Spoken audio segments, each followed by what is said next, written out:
In a quiet town where the streets curved like soft ribbons and the lamplight hummed instead of flickered, there lived a boy named Emil, who had a secret hobby no one quite understood. He collected shadows, not in boxes or bottles or cages, but in a little leather-bound book with empty parchment pages that rustled only when the moonlight touched them. And though people thought he simply liked to wander, he wandered with purpose, for he believed that shadows held stories, memories, pieces of people that even they had forgotten. And every evening after supper, when the sky turned lavender and the last birds cooed themselves to sleep,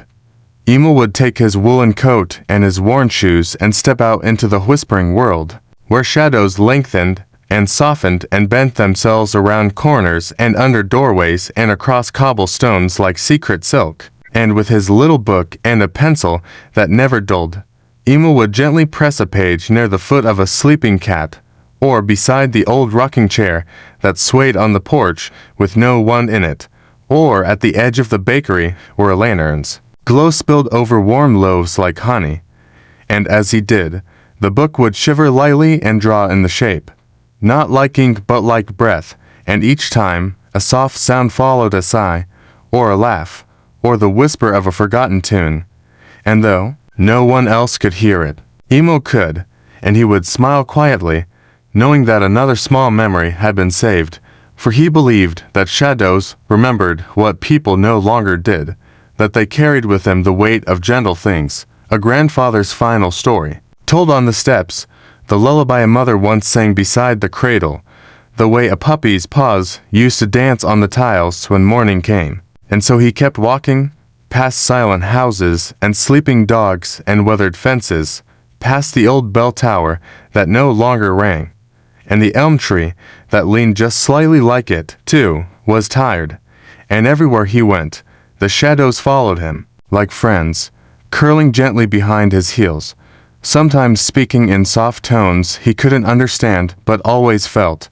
And when he returned home, he'd sit by the window with a candle lit low, and read the outlines he had gathered, not with his eyes, but with his heart, remembering the shape of an old woman's shawl cast on the sidewalk as she sat feeding birds, or the long stretching shadow of a train that passed once a week, bringing letters from a world beyond. And in the silence of his room, as the wind tapped gently against the glass and the stars turned slowly overhead like thoughtful marbles, Emil would whisper thank you to the book, to the shadows, to the stories that no longer had a voice, and fall asleep with it open beside him, always on a fresh page, ready for the next night, for he had made a promise long ago, not to someone living, but to the shadows themselves, that he would not let them be forgotten. And though people aged and moved on, and the town changed little by little with every season, Emil grew into a boy who knew more than his years, who carried in his heart not just stories but feelings, scents, glances, moments so delicate they could crumble like old leaves, and yet he kept them safe, folded in the pages of his magical book. And some nights, when the moon was very full and the wind very still, he would see shadows gather at his door not to frighten, but to wait, patient and kind, as if they trusted him to keep their stories alive. And he always did, with care and gentleness, walking farther than before, sometimes finding shadows that had waited for centuries in the cracks of ancient bricks or beneath forgotten bridges, always listening, always recording. And over time, though his hair turned silver and his steps slowed, Emil never stopped collecting, for by then people began to understand, and they would leave candles on their windowsills or place little notes where the sun didn't reach, knowing that Emil would come, that he would kneel and gently let the shadow of a memory slip into his book. And long after he was gone, his house remained just as he left it, with the little leather book resting on the windowsill, always open to a fresh page. And they say that when the night is still and the shadows grow long and thoughtful, you can hear footsteps just outside, soft and unhurried, and a boy's gentle voice whispering to the darkness, telling it that it matters, that it is seen, that even the quietest things are remembered.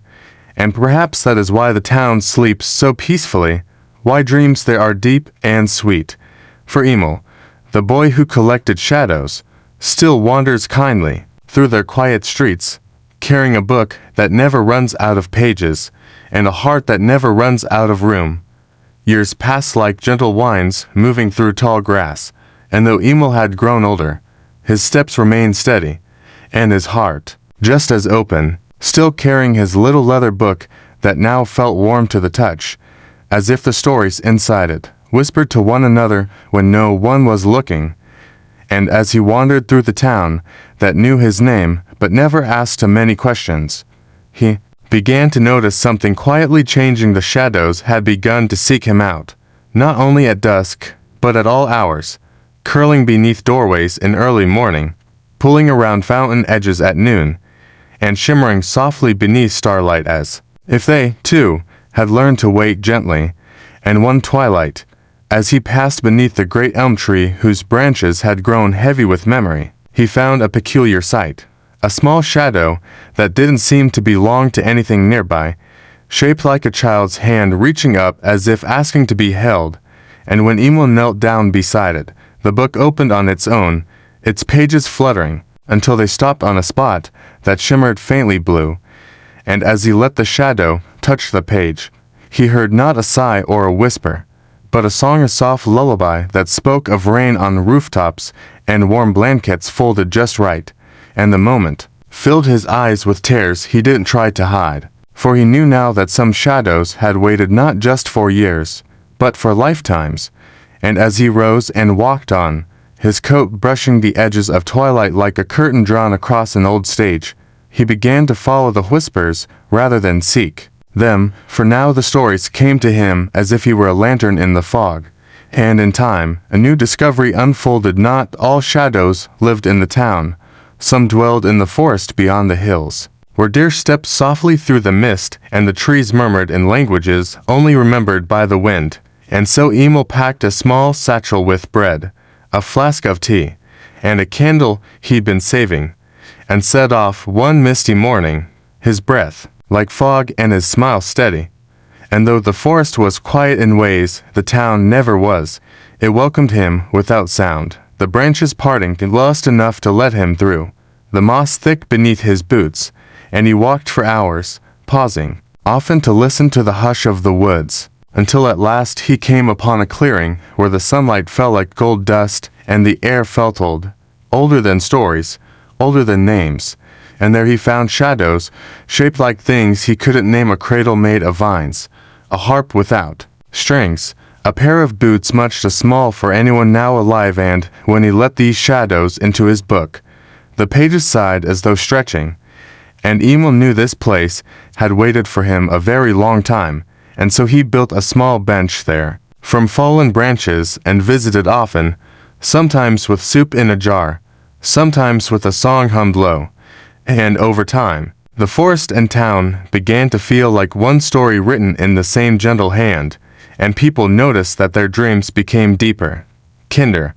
filled with places they'd never been but somehow missed, and even those who didn't believe in such things began to leave little pieces of memory in shadowy corners, a music box near the fountain, a pair of shoes by the old bridge, a scarf left draped on the steps of the library, trusting that Emil would find them, that he would understand, and he always did, with quiet grace and soft words, for his book was never full, and his heart always listening.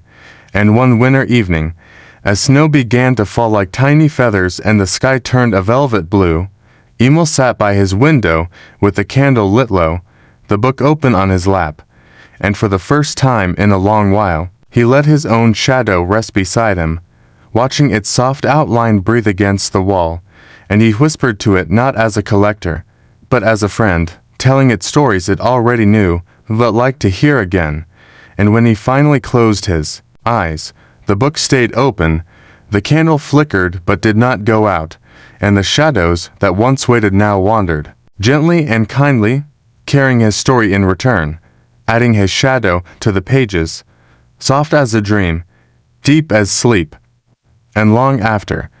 when people walked through the quiet town or the forest beyond, they sometimes saw a figure in the distance, coat trailing behind like smoke, book in hand, and if they were very still, they could feel it to the presence of someone who remembered them even before they were forgotten. The boy who collected shadows, still walking gently through the world, and so it came to pass that Emil's story, like the shadows he cherished, gently wove itself into the fabric of time, not ending as much as becoming something quieter, deeper, more ever-present. And though his small house now stood empty, with ivy curling gently around the window frames and the little garden blooming each spring without need for tending, it never felt abandoned, only paused, as if waiting for footsteps that might return, and the townspeople, who once only watched him from afar with fond curiosity, began to understand what he had truly left behind, not a book or a legend or even a tale, but a way of seeing the world, a way of listening softly to the forgotten edges, and so a few kind souls be